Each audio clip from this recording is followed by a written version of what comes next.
ವಿಕಲಚೇತನರ ಸಾಪ್ತಾಹಿಕ ಸುದ್ದಿ ಬುಲೆಟಿನ್. ಇದು ವಿಕಲಚೇತನ ಹಾಗೂ ಒಳಗೊಳ್ಳುವಿಕೆ ಕ್ಷೇತ್ರದ ಪ್ರಮುಖ ಬೆಳವಣಿಗೆಗಳ ಸಾಪ್ತಾಹಿಕ ಸಾರಾಂಶ. ಇದು ಜುಲೈ 29ರಿಂದ ಆಗಸ್ಟ್ 4, 2026 ಸಾಪ್ತಾಹಿಕ ಸುದ್ದಿ ಸಾರಾಂಶವಾಗಿದೆ. ಸುದ್ದಿಯನ್ನು ಓದುತ್ತಿರುವವರು ಮಿತ್ರಜ್ಯೋತಿಯ ಸ್ವಯಂ ಸೇವಕಿ ಶಾರದಾ. ಸುದ್ದಿಯನ್ನು ಸಂಗ್ರಹಿಸಿ ಪ್ರಸ್ತುತಪಡಿಸುತ್ತಿರುವವರು ರೇಡಿಯೋ ಉಡಾನ್, ಒಳಗೊಳ್ಳುವಿಕೆ ಮತ್ತು ಸಬಲೀಕರಣಕ್ಕಾಗಿ ಭಾರತದ ಮೊದಲ ಆನ್ಲೈನ್ ಸಮುದಾಯ ರೇಡಿಯೋ. ಸಹಯೋಗ ಮಿತ್ರಜ್ಯೋತಿ ಸಂಸ್ಥೆ, ಬೆಂಗಳೂರು. ಭಾರತದ ರಾಷ್ಟ್ರೀಯ ಸುದ್ದಿ. ಸುಪ್ರೀಂ ಕೋರ್ಟ್ ತರಬೇತಿ ವೇಳೆ ಅಂಗವೈಕಲ್ಯಕ್ಕೊಳಗಾದ ಸೇನಾ ಕೆಡೆಟ್ಗಳಿಗೆ 4% ಉದ್ಯೋಗ ಮೀಸಲಾತಿಗೆ ಅರ್ಹತೆ.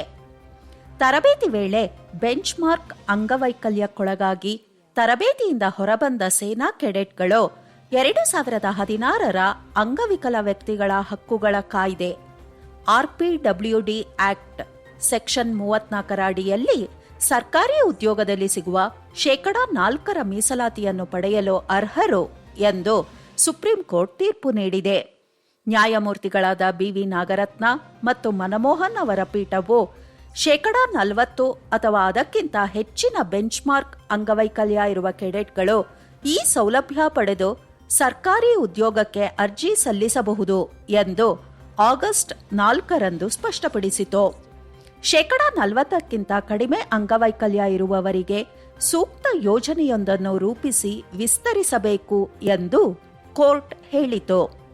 ತರಬೇತಿ ವೇಳೆ ಅಂಗವೈಕಲ್ಯಕ್ಕೊಳಗಾದ ಕೆಡೆಟ್ಗಳ ಕಷ್ಟಗಳ ಕುರಿತ ಸ್ವಯಂ ಪ್ರೇರಿತ ಪ್ರಕರಣವನ್ನು ಪೀಠವು ವಿಚಾರಿಸುತ್ತಿತ್ತು.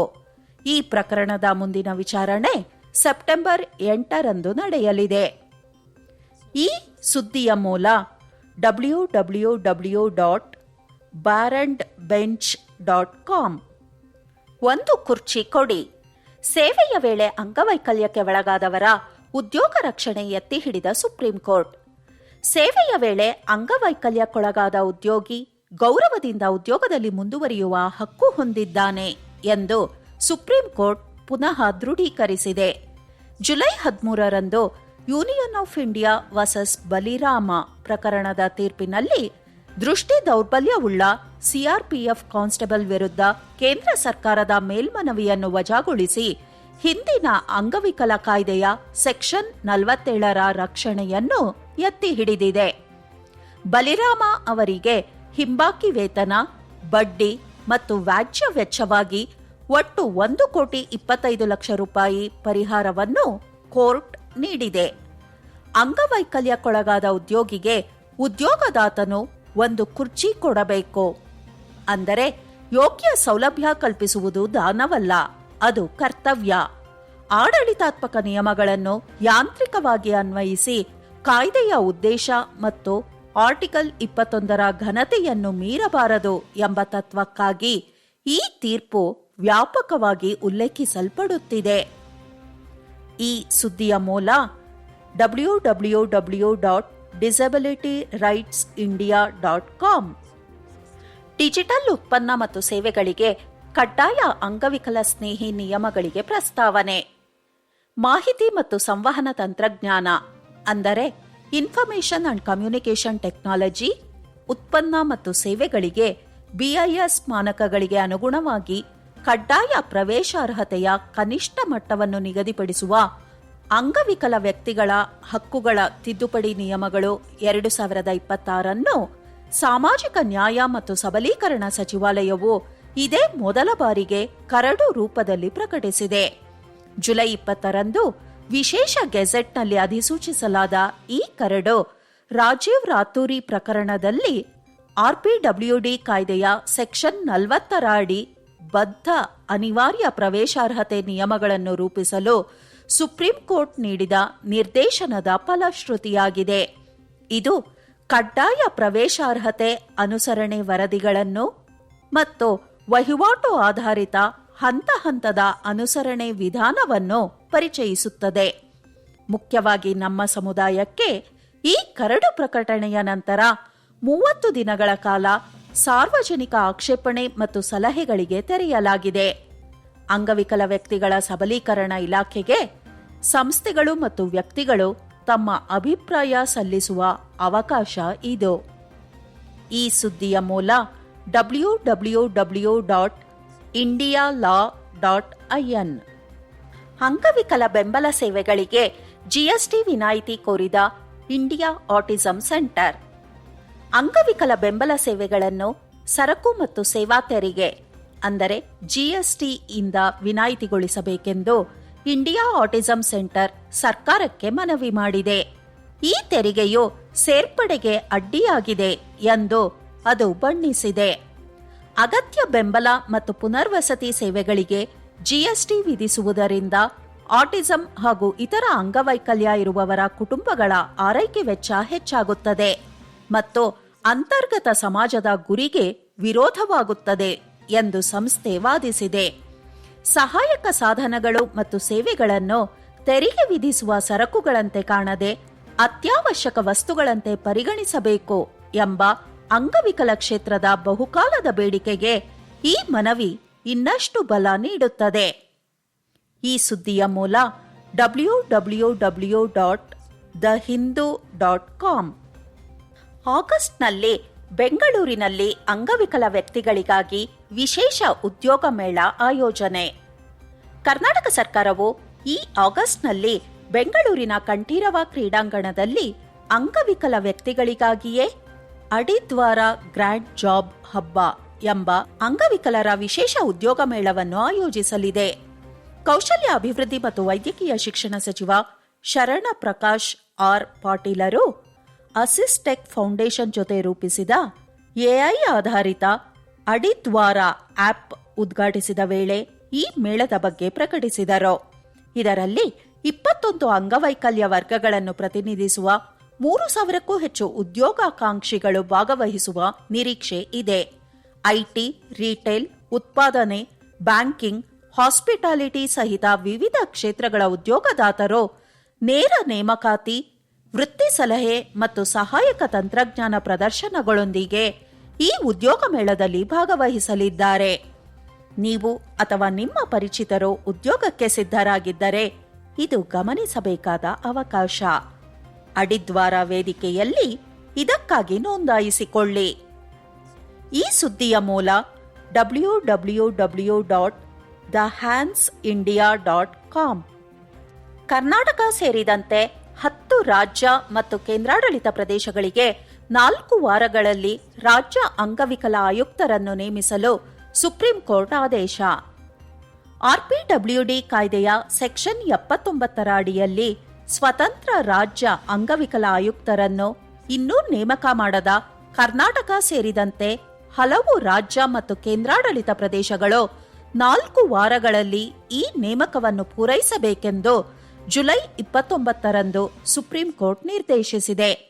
ನ್ಯಾಯಮೂರ್ತಿಗಳಾದ ಜೆಬಿ ಪರ್ದಿವಾಲಾ ಮತ್ತು ಕೆವಿ ವಿಶ್ವನಾಥನ್ ಅವರ ಪೀಠವು ಈ ಶಾಸನಬದ್ಧ ಹುದ್ದೆಗಳನ್ನು ಕೇವಲ ಹೆಚ್ಚುವರಿ ಹೊಣೆ ಹೊಂದಿರುವ ಅಧಿಕಾರಿಗಳಿಂದ ಭರ್ತಿ ಮಾಡಬಾರದು ಎಂದು ಸ್ಪಷ್ಟಪಡಿಸಿ ವಿಳಂಬ ಅಥವಾ ನಿರ್ಲಕ್ಷ್ಯವನ್ನು ಅತಿ ಗಂಭೀರವಾಗಿ ಪರಿಗಣಿಸಲಾಗುವುದೆಂದು ಎಚ್ಚರಿಕೆ ನೀಡಿದೆ. ಕರ್ನಾಟಕದೊಂದಿಗೆ ದೆಹಲಿ, ಹರಿಯಾಣ, ರಾಜಸ್ಥಾನ, ಹಿಮಾಚಲ ಪ್ರದೇಶ, ಅಂಡಮಾನ್ ಮತ್ತು ನಿಕೋಬಾರ್, ನಾಗಾಲ್ಯಾಂಡ್, ಪಾಂಡಿಚೇರಿ, ಸಿಕ್ಕಿಂ ಮತ್ತು ತಮಿಳುನಾಡು ರಾಜ್ಯಗಳನ್ನೂ ಹೆಸರಿಸಲಾಗಿದೆ. ಕಾಯ್ದೆಯ ಅಡಿಯಲ್ಲಿ ಹಕ್ಕುಗಳು ನಿರಾಕರಿಸಲ್ಪಟ್ಟಾಗ ನಮ್ಮ ಸಮುದಾಯ ಮೊರೆ ಹೋಗುವುದು ಈ ಸ್ವತಂತ್ರ ಆಯುಕ್ತರ ಕಚೇರಿಗೆ. ಹಾಗಾಗಿ ಕರ್ನಾಟಕಕ್ಕೆ ಇದು ಮಹತ್ವದ ಹೆಜ್ಜೆಯಾಗಿದೆ. ಈ ಸುದ್ದಿಯ ಮೂಲ https://indialegallive.com. ಅವಕಾಶಗಳು ಮತ್ತು ಪ್ರಕಟಣೆಗಳು. ಅಂಗವಿಕಲರ ಸಬಲೀಕರಣಕ್ಕಾಗಿ ರಾಷ್ಟ್ರೀಯ ಪ್ರಶಸ್ತಿಗಳು 2026 ಆಗಸ್ಟ್ 15ರೊಳಗಾಗಿ ಅರ್ಜಿ ಸಲ್ಲಿಸಿ. ನಿಮ್ಮ ಸಂಸ್ಥೆ ಸಕಾರಾತ್ಮಕ ಬದಲಾವಣೆ ತರುತ್ತಿದ್ದರೆ ರಾಷ್ಟ್ರೀಯ ಮನ್ನಣೆಗೆ ಇದೊಂದು ಅವಕಾಶ.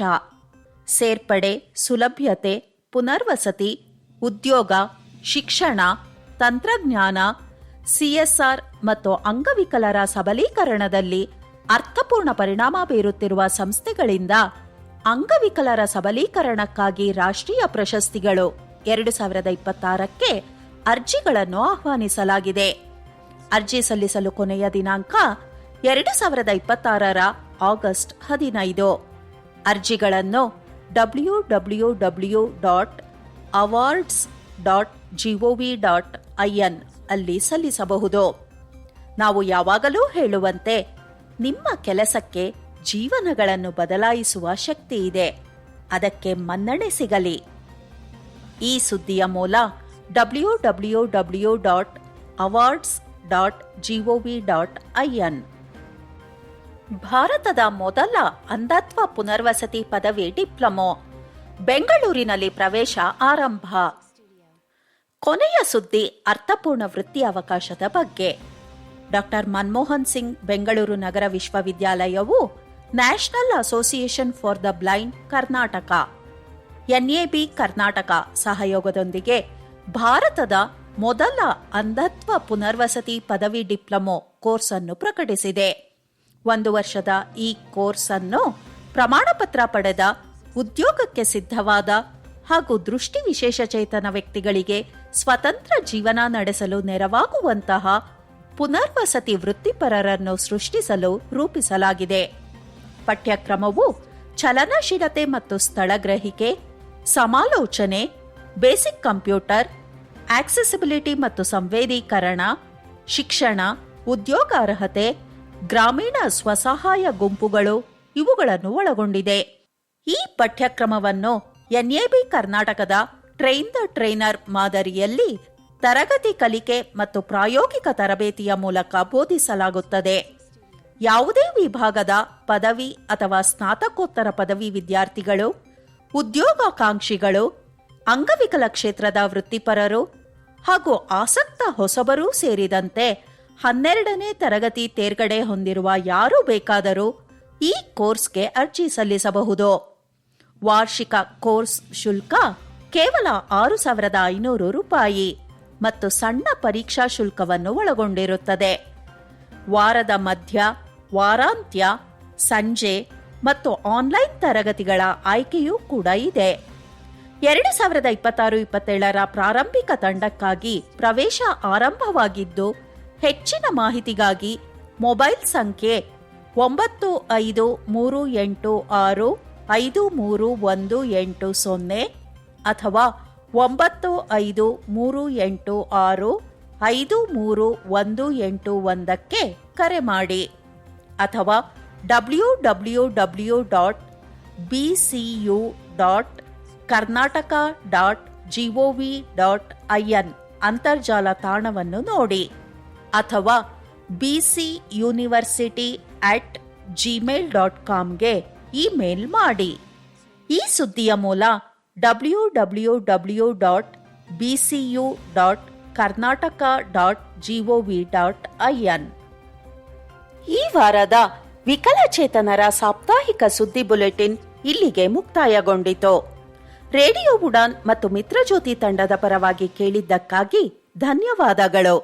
ಸುದ್ದಿಯನ್ನು ಓದಿದವರು ಮಿತ್ರಜ್ಯೋತಿಯ ಸ್ವಯಂ ಸೇವಕಿ ಶಾರದಾ.